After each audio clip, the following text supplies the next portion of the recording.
हमारी फैमिली से ऐसा कोई व्यक्ति नहीं जिसमें पहले से ऑलरेडी काम कर रहा हो। तो हम लोग बिल्कुल नए होते हैं।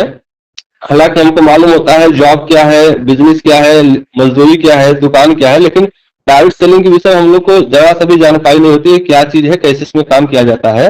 इसका जब तक हम लोग पूरा नॉलेज नहीं लेंगे, जब तक इसको हम सीखेंगे नहीं, तब तक हम इसमें काम करके सफल नहीं हो सकते हैं। लीडर के पास खुद सही प्रोडक्ट और प्लान की जानकारी नहीं होती, ये सच्चाई है। अभी ऐसे बहुत लोग हैं इस पैनल पे जुड़े हैं जो कि इससे बन चुके हैं, उनको कंपनी का वेबसाइट नहीं मालूम है। ऐसे बहुत से लोग हैं जिनको ये नहीं मालूम है कि जो कंपनी के प्रोडक्ट है वो किसमें यूज किया जाता है, डिटॉक्स से क्या फायदा है, सुपर बोन हेल्थ जो आयल है उससे क्या क्या बेनिफिट, मतलब जो प्रोडक्ट की जानकारी है। ये सच्चाई है कि जो जितने प्रोडक्ट कंपनी पास है उसका नॉलेज अपने पास खुद नहीं है। क्यों? क्योंकि जो हमारे पास किट है कभी उसको हमने खोल के पढ़ा नहीं। और ऐसे बहुत लोग हैं जो कि इससे बन जाते हैं, उनको ये भी नहीं पता है कि हमारी टीम में कितना सेल अभी है, कितना सेल अभी हमको बाकी है कि अपनी टीम को हम किसी व्यक्ति को कैसे बना सकते हैं। और जो प्लान की जानकारी नहीं होती है, ये भी सच्चाई है। कितने लोग प्लान दिखाते हैं जो कंपनी की बेनिफिट है उन सारी बातों पर चर्चा नहीं करते। अपनी कंपनी का जो प्लान है सबसे अच्छा है, ये हम किस बात से टैली करते हैं। सबसे पहला चीज कि फुल सेल की ज्वाइनिंग पे अपनी कंपनी में 3 आईडी मिलता है।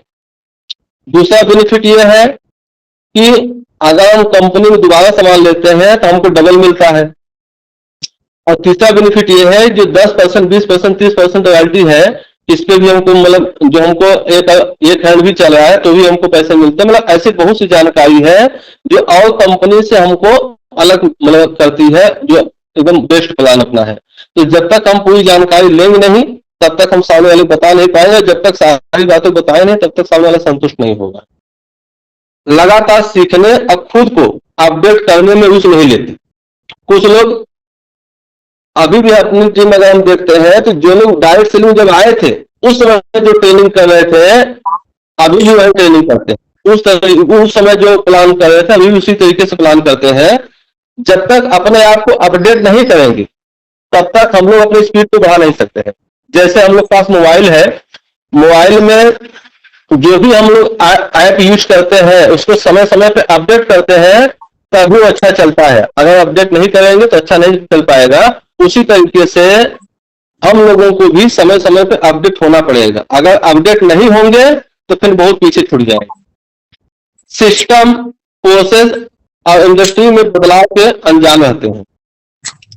जैसे हम लोग को पता है पहले टीडीएस 10% कटता था, फिर बाद में 5% कटने लगा, अभी 2% कटता है। तो जो भी इंडस्ट्री में बदलाव होते हैं, जो भी सिस्टम में बदलाव होते हैं, उसको हम लोगों को भली भांति जानना है।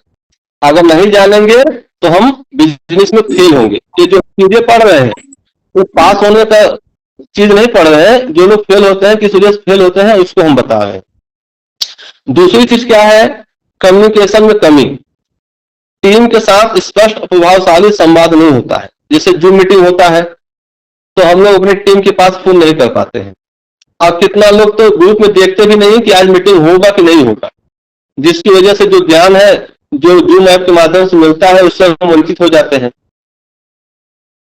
नए लोगों की शंकाओं का समाधान सही तरीके से नहीं करते हैं। उनको ये लगता है कि हम सही हैं तो सामने वाला भी सही होगा, लेकिन हमको सही होने में कितना समय लगा ये हम भूल जाते हैं। तो जो नए लोग आएंगे उनके अंदर डाउट होगा। कहते हैं ना कि लंका का रावण खत्म हो गया लेकिन शंका वाला रावण अभी जिंदा है। तो ये जो शंका है, जब तक सामने वाले इंसान को हम संतुष्ट नहीं करेंगे तब तक उसका काम करने में मन नहीं लगेगा। तो जो भी नया व्यक्ति आएगा वो शंका लेके आएगा, ये हमें आपको समझना है और उसके शंका को समाधान करना ही हमारा काम है। फीडबैक देने और लेने की आदत नहीं होती है। अगर किसी को हम कोई चीज दे रहे हैं तो उसका हमको फीडबैक भी लेना है। जैसे किसी को हम कोई प्रोडक्ट दिए तो दे के भूल नहीं जाना है, उसका फीडबैक लेना है कि जो हमने आपको प्रोडक्ट दिया उससे आपको क्या रिस्पांस मिला। कभी कभी ऐसा होता है बंदा ठीक हो जाता है, उसको जरूरत भी होती है लेकिन हम उससे संपर्क नहीं करते, इसलिए हम हमसे दोबारा सामान भी नहीं लेता। कभी कभी कुछ इश्यू आता है उसको हम इग्नोर कर देते हैं, तो सामने वाला बिजनेस को भी इग्नोर कर देता है। अगला पॉइंट है नकारात्मक सोच और धैर्य की कमी। ये जो नकारात्मक सोच है ये बहुत ही खतरनाक है। हम अपने जीवन में कोई भी काम करते हैं, डायरेक्ट सेलिंग तो ऑलरेडी कर रहे हैं, इसके अलावा कोई दूसरा भी काम करते हैं तो हम लोग हर जगह सकारात्मक सोच लेके ही काम करते हैं। अमूमन जैसे खेती स्टार्ट होने वाली है, एक किसान होता है, वो जुताई करता है, बीज डालता है, खाद डालता है, समय से सिंचाई करता है, क्या सोच के कि हमारी फसल अच्छी होगी। गारंटी कहीं नहीं है, लेकिन क्या सोच के करता है। उसी तरीके से हम लोगों को डायरेक्ट सेलिंग बिजनेस में हमेशा पॉजिटिव सोच के साथ ही काम करना। और धंधा कोई भी हो, चाहे दुकान सोने की हो चाहे सब्जी की हो, हमेशा एक समान नहीं चलता। उसी तरीके से हम लोग डायरेक्ट सेलिंग बिजनेस है, यह भी आपका हमेशा एक जैसा नहीं चलेगा। कभी बिजनेस अप होगा, कभी बिजनेस डाउन होगा, तो आपको अपना पेशेंस बना के ही रखना है। पेशेंस बना कर रखेंगे, कब आपकी टीम में कौन व्यक्ति आ जाएगा, कितना तेजी से काम कर जाएगा, ये आपको खुद पता नहीं चलेगा। जैसे डायरेक्ट सेलिंग में एक बहुत बड़े लीडर है, उनको डायमंड बनने में 9 साल लगा, लेकिन उनकी टीम में एक लीडर आया, उसको 3 साल में ही डायमंड बना दिया। तो अगर बिजनेस आपका तेजी से काम नहीं कर रहा है और बिजनेस में आप टिके हैं, तो आपका एक फायदा होगा, क्या? आपके पास अनुभव होगा। अब आपकी टीम में जैसे ही कोई नया व्यक्ति आएगा, अपने अनुभव से आप उसका प्रोग्रेस करा सकते हैं, आप उसको तेजी से डायमंड बना सकते हैं। जब वो बन जाएगा तो आप कहां बाकी रहेंगे। इसलिए कभी भी आपको अपना धैर्य छोड़ना नहीं है। छोटी असफलता में ही हार मान लेते हैं। हम चंद लोगों से बातें किए, लोग ना बोल दिए, हम अपने आप ये सोच लेते हैं कि हमारी जान पहचान की लिस्ट था ना, सब खत्म हो गया। तो ऐसा नहीं है। हमारे जान पहचान के जितने लोग हैं, हमें सब लोगों को ट्राई करना है। और सच्चाई है, जितना बेरोजगारी अपने देश में है, इतना बेरोजगारी कहीं नहीं है। ऐसे बहुत से लोग हैं जो इंतजार कर रहे हैं। तो हमें 2-4 लोगों को ट्राई करने के बाद छोड़ना नहीं है। कभी कभी ऐसा होता है, किसी बंदे को हमने ज्वाइन कराया, वो काम करना छोड़ दिया, तो हम वहां पे विफल हो जाते हैं। ऐसा नहीं है, बहुत से लोग हैं जो इंतजार कर रहे हैं। तो बस करना क्या है, बस एक एग्जाम्पल आप समझाना चाहेंगे। आज पूरे हिंदुस्तान में, ऑल ओवर इंडिया में 40 करोड़ से ज्यादा सिम बिक चुका है जियो का। इसके बावजूद भी आपको छोटे छोटे मार्केट में भी जियो की सिम बिकता है। मतलब वो भी अभी संतुष्ट नहीं है, वो भी हमेशा नए नए कस्टमर को चाहता है कि नया कस्टमर हमारे पास आवे। तो जब 40 करोड़ होने के बावजूद जियो संतुष्ट नहीं है, तो 2-4 लोग की बात हम कैसे संतुष्ट हो जाते हैं। हमें भी लगातार काम करते रहना है और छोटी सफलता पे हमको हार नहीं माननी है। खुद भी नकारात्मक हो जाते हैं और टीम का मनोबल गिरा देते हैं। रामायण में एक व्यक्ति था जिसका नाम था बाली। उसको वरदान मिला था, उसके सामने जो व्यक्ति जाता था उसका आधा बल उसको मिल जाता था। तो टीम में कुछ ऐसे व्यक्ति हो जाते हैं जो बाली के काम करते हैं, वो खुद भी डिमोटिवेट रहते हैं। अगर उनके सामने टीम वाले पहुंच गए तो उनका भी आधा बल ले लेंगे। टीम वाला बंदा बोलता है कि सर काम नहीं चल रहा है, वो कहते हैं हमारा कहां चल रहा है। कोई कहता है कि हमारी सर इनकम नहीं बन रहा है। हमारे टीम में ऐसे ऐसे लोग हैं, जब टीम वाला बोलता है पैसा नहीं बन रहा है, तो अपने आईडी खोल दिखा देते हैं कि देखिए हमारा भी नहीं बन रहा है। तो सारी याद आती है कि हम तो डूबेंगे सनम, आपको भी वे डूबेंगे। ऐसे ऐसे लोग हैं। तो जब ऐसे ऐसे लोग रहेंगे तो बिजनेस आपका आगे बढ़ने वाला नहीं है। जैसे माता पिता होते हैं, वो जो घर में दुख तकलीफ होता है वो खुद मैनेज करते हैं, और जो खुशियां होती हैं परिवार में बांटते हैं। उसी तरीके से हम लोगों को गार्जियन के रूप में यहाँ काम करना है। जो टीम है उनके सामने कभी भी नकारात्मक बातें नहीं करना है, उनका हौसला हमेशा बढ़ाते रहना है। धैर्य नहीं रखते, जिससे टीम के साथ लंबा समय सफल तय नहीं कर पाते हैं। जब तक आप पेशेंस नहीं रखेंगे तब तक उनके साथ आप आगे नहीं जाएंगे। पेशेंस आपको रखना पड़ेगा, तभी आप उनके साथ लंबे समय तक चलेंगे और आप खुद भी कामयाब होंगे और आपके साथ वो भी कामयाब होंगे। चौथा पॉइंट है सिस्टम और अनुशासन का पालन न करना। देखिए, काम को आसान करने के लिए सिस्टम बनाया जाता है। जैसे आज हम लोग के पास मोबाइल है, ये सिस्टम ही है, ठीक है। अन्यथा इस प्रकार की मीटिंग लेने के लिए हम लोग 3500 रुपया खर्चा करते थे, दिल्ली जाते थे, तब हम लोगों को मीटिंग लेने का मौका मिलता था। लेकिन सौभाग्यशाली है कि मोबाइल का माध्यम है जिसके माध्यम से मीटिंग हम लोग घर बैठे ले पा रहे हैं, बिल्कुल बिना पैसे का। लेकिन कितने लोग इसमें भी नहीं आ पाते हैं। तो इसमें जो भी बातें बताई जाती है उसका हम लोग को बखूबी पालन करना है। अनुशासन, कहते हैं कि अनुशासन ही देश को महान बनाता है। जैसे कहीं पर भी हमको समय से आना है, हम समय से नहीं पहुंचते हैं। मीटिंग में समय से आना है, वहां लेट से पहुंचेंगे। कोई गेस्ट से मुलाकात करना 8 बजे, हम पहुंचेंगे 9 बजे।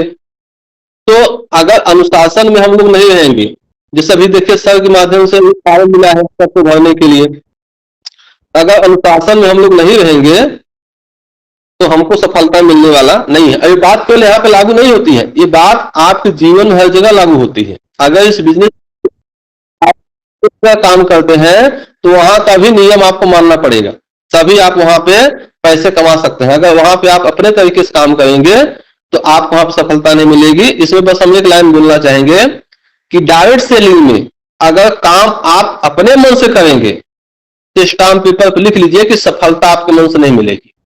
अगर आप काम सिस्टम से करेंगे, अनुशासन में करेंगे, तो आई कैन गारंटी सफलता लेने से कोई आपको रोक नहीं सकता। कंपनी के सिस्टम को नजरअंदाज कर देते हैं, वो सोचते हैं कि कंपनी सिस्टम से नहीं, हम अपने सिस्टम से काम करेंगे। और जो लोग अपने सिस्टम से काम करते हैं ना, तो जहां पे आते हैं वहीं पे आ जाते हैं, वो आगे नहीं बढ़ते। तो हम लोगों को कंपनी के सिस्टम पे काम करना है। क्यों? क्योंकि कंपनी के सिस्टम बनाए हैं वो अनुभवी लोग बनाए हैं। एक दार्शनिक ने बोला है कि सफलता मिलती है अनुभव से, लेकिन अनुभव ऐसी कंघी है जो अक्सर बाल झड़ने के बाद मिलता है। मतलब अनुभव नहीं मिलता ठोकर खाने से। तो जो लोग सिस्टम बनाए हैं उनके पास अनुभव है। अनुभव, अगर अनुभवी आदमी की हम बात मानेंगे तो बिना नुकसान झेले हम सफलता पा सकते हैं। मीटिंग्स, ट्रेनिंग और इवेंट्स में हिस्सा न लेना। अक्सर लोग मीटिंग नहीं आते हैं, किस बात से? हम सब जानते हैं वहां क्या होता है। ट्रेनिंग नहीं आते हैं किस भावना से? कि हमको सब मालूम है, प्रोग्राम में क्या होता है हमको सब मालूम है। तो जिनको सब मालूम है ना, वो कुछ नहीं कर पाते। इसलिए अपने आप को जीरो समझ के जो भी मीटिंग्स होता है, जो भी ट्रेनिंग्स होते हैं, जो भी इवेंट्स होते हैं, उसमें आपको हिस्सा लेना है। उसके लिए आपको अपनी दूरी और मजबूरी नहीं बताना है। क्योंकि जो मीटिंग्स आप लेने जा रहे हैं, जो ट्रेनिंग्स आप लेने जा रहे हैं, जो आप इवेंट्स लेने जा रहे हैं, एक दिन वैसा आपको खुद ऑर्गेनाइज करना पड़ेगा। एक दिन आपके टीम में वैसा बहुत जगह मीटिंग चलेगा, अगर आप अपनी बड़ी सोच रखते हैं तब। अपने मन से काम करना और टीम को भी डिसिप्लिन से दूर रखना। जब आप अपने मन से काम करेंगे तो वही नकल टीम वाले भी करेंगे, तो न तो आप सफल होंगे न तो टीम सफल होगी। अब बाद में गाना गाएंगे कि हम भी डायरेक्ट सेल में जुड़े थे लेकिन कुछ हुआ नहीं। अब अक्सर लोग अपनी कमी नहीं बताते बल्कि कंपनी की और सीनियर की ही कमी बताते हैं असफल होने के बाद। 5वां पॉइंट है टीम निर्माण में असफलता। ये बहुत बड़ी पॉइंट है कि वो खुद तो मान ली किससे बन गए, अब उनसे पूछा जाए कि आप आपकी टीम में कौन किससे बनने वाला है, उनके नहीं मालूम है। क्या हमें किसे किससे बनाना है, किसका कितना सेल बाकी है, किसका कितना लेफ्ट बाकी है, कितना राइट बाकी है, उनको नहीं मालूम है। क्योंकि वो सोचते हैं हम तो बन गए, टीम वाले बने चाहे न बने। लोगों को जोड़ तो लेते हैं पर उन्हें सही दिशा नहीं देते हैं। कहते हैं ना कि हम लोग 600 रुपया कमाने के लिए 10 बार मेहनत करते हैं, लेकिन 60 लाख रुपया कमाने के लिए एक बार भी मेहनत नहीं करते हैं। मतलब जब सेल निकल जाता है तो हम लोग ये समझ लेते हैं जिम्मेदारी खत्म। अगर एक सेल निकलता है तो कितना बनता है? 600। 2 सेल पे 1200 बनता है तो एक सेल पे 600। लेकिन अगर उस व्यक्ति को हम समय से FIM कर दिए, समय से उसे दिशा दे दिए, अगर इन फ्यूचर डायमंड बन गया तो उससे हम लाखों करोड़ों रुपया कमाते हैं। तो लाखों करोड़ रुपया कमाने के लिए हमारे पास समय नहीं होता। लेकिन जब तक उस बंदे का सेल नहीं कंप्लीट हुआ है, अगर 10 बार बुलाता है तो हम 10 बार जाते हैं। तो ये गलती हम लोग को नहीं करना है। अगर कोई व्यक्ति जुड़ गया ना तो जिम्मेदारी आपकी बढ़ जाती है। टीम के बीच विश्वास और अपनापन नहीं बना पाते। विश्वास कब बनेगा? जब आप ईमानदारी के साथ काम करेंगे। विश्वास कब बनेगा? जब आप सच्चाई के साथ काम करेंगे। ठीक है, तो विश्वास आपको बना रखना है और अपनापन बनाना है। अक्सर हम देखते हैं जब इस बिजनेस में हम लोग जुड़ते हैं टीम नहीं होती है तो हम ये लोग ये सोचते हैं कि टीम कैसे बने। अब टीम बनने के बाद हम लोग को ये ध्यान देना है कि हमारे पास दो परिवार होता है, एक वो जहां पर हमने जन्म लिया है और दूसरा वो जो हमने खुद बनाया है। तो टीम बनने के बाद अगर हम उस परिवार की तरफ ज्यादा ध्यान देते हैं जहां पर हमने जन्म लिया है, तब फिर ये टीम नहीं चल पाएगी। अगर हम उस टीम की तरफ ध्यान देते हैं जो हमने खुद बनाया है, तो फिर दोनों चलेगा। ध्यान दीजिएगा, जहां पर हम जन्म लिए हैं अगर उसको ध्यान ज्यादा देंगे, ये खत्म हो जाएगी, गारंटी है। लेकिन जब हमने टीम बनाया है, अगर उस पर हम ध्यान देते हैं और पैसे आते रहेंगे, तो जहां पे हम जन्म लिए हैं उनको देखने की जरूरत नहीं है। वहां पे जो भी जरूरत है अगर आप पैसा दे देंगे तो पूरा हो जाएगा। तो ये चीज हम लोग को वहां पे करना है कि अपनी टीम में विश्वास और अपनापन बना कर रखना है, उनको अपना समझना है। सिर्फ अपने लक्ष्य की सोचते हैं, टीम के विकास को नजरअंदाज कर देते हैं। अगर आप QSC बन गए हैं, अगर आप ये चाहते हैं कि हम स्टार बने, आप केवल अपने लेफ्ट में 2 लोग को QSC बना दीजिए, अपने राइट में 2 लोग को QSC बना दीजिए, आप स्टार अपने आप बन जाएंगे। लेकिन आपको पता ही नहीं है कि वो 2 लोग लेफ्ट में कौन QSC बनेंगे और राइट में कौन QSC बनेंगे, केवल आप अपने चक्कर में हैं। जो लोग आए हैं बस आप उनका भला करिए, अपना भला अपने आप होगा। छठा पॉइंट है, लीड बाय एग्जाम्पल नहीं करते। हम लोग को पता है कि जो कंपनी में ऐसे बहुत से प्रोडक्ट हैं जिसको हम डेली यूज कर सकते हैं, जैसे मंजन हो गया, शैम्पू हो गया, तेल हो गया, चाय पत्ती हो गया, शर्ट हो गया, जूता हो गया, टाई हो गया। मतलब ऐसे बहुत से प्रोडक्ट हैं जिसको हम खुद यूज कर सकते हैं और टीम को बता सकते हैं। लेकिन कितने लोग ऐसे हैं जब उनकी टीम को बंदा बताता है कि सर मंजन बहुत बढ़िया है, तब वो खरीदना पसंद करते हैं। जब उनकी टीम बंदा किसी प्रोडक्ट की विशेषता करता है तब वो लेते हैं। लेकिन हमें क्या करना, पहले खुद यूज करना है। जैसे यहाँ लिखे सब लिखे हैं, खुद आदतें नहीं अपनाते और दूसरों से अपेक्षा करते हैं। वो सोचते हैं कि हमको खुद भी परचेस न करना पड़े, टीम वाले भी परचेस करें। ये चीज नहीं करना, हमें पहले खुद करना है। डुप्लीकेशन सिस्टम को नहीं अपनाते। डुप्लीकेशन मतलब जो हमारे क्लाइंट बता रहे हैं उसका हम पालन करें और वही चीज हम टीम को भी सिखाएं। खुद आलसी, असंगठित या अनप्रोफेशनल रहते हैं। वो सोचते हैं कि हम घर बैठे रहे, हम अपने घर वाले काम में व्यस्त रहे और टीम वाले जाके काम करें, हम जाके ड्यूटी करें, हम जाके खेती वाला काम करें और टीम वाले फोन कर दें आप लोग जाके फील्ड में प्लान करिए। तो ऐसा नहीं होगा, आपको पहले खुद सामने आना पड़ेगा। ये जो आप खुद आलसी बने हैं, असंगठित बने हैं, संगठन से आप खुद अलग हैं, अनप्रोफेशनल बने हैं, इससे काम चलने वाला नहीं है। ये सब जो भी हम पॉइंट पढ़ रहे हैं, ये सब फेल होने के पॉइंट पढ़ रहे हैं। अगर ये सब चीजें आप करते हैं तो आप डायरेक्ट सेलिंग में पास नहीं होंगे बल्कि फेल होंगे। अगर इन सब चीजों को आप छोड़ते हैं तो गारंटी है कि आप यहाँ पे सफल होंगे। 7वां पॉइंट है, भावनात्मक जुड़ाव की कमी। टीम के सदस्यों की व्यक्तिगत समस्याओं में रुचि नहीं लेते। आप अपनी टीम के प्रति क्या भावना रखते हैं, ये बहुत बड़ा पॉइंट है। अगर उनको आप सुख दुख में साथ देते हैं, उनकी समस्याओं को अपना व्यक्तिगत समस्या समझते हैं, तो आपसे उनका जुड़ाव हमेशा बना रहेगा। सिर्फ बिजनेस की बात करते हैं, रिश्तों को मजबूत नहीं करते हैं। कोई व्यक्ति फोन करेगा तो उनकी क्या समस्या है, उनकी क्या प्रॉब्लम है, उस पर बात न करके केवल बिजनेस की बात करते हैं। बताइए आज कितना काम हुआ, आज क्या करने वाले हैं, उसकी क्या कंडीशन है, क्या दशा है, उस पर उनका फोकस नहीं होता है। इमोशनल कनेक्ट के बिना टीम जल्दी टूट जाती है। जिनसे आप जुड़ाव करिए उनसे दिल से जुड़ाव करिए, क्योंकि उसी बंदे के माध्यम से आपके घर में खुशियां आने वाली, आप न रहने के बाद भी आपके घर में पैसे आने वाले हैं उसी टीम के माध्यम से जो आपके माध्यम से बना। आपके न रहने के बाद वहां से पैसा नहीं आएगा जहां पे आपका जन्म हुआ, लेकिन यहां से आपको पैसा आएगा। इसलिए जैसे हम अपने माता पिता को, अपने बीवी बच्चों को दिल से मानते हैं, उसी तरीके से अपनी टीम को भी आपको दिल से मानना पड़ेगा।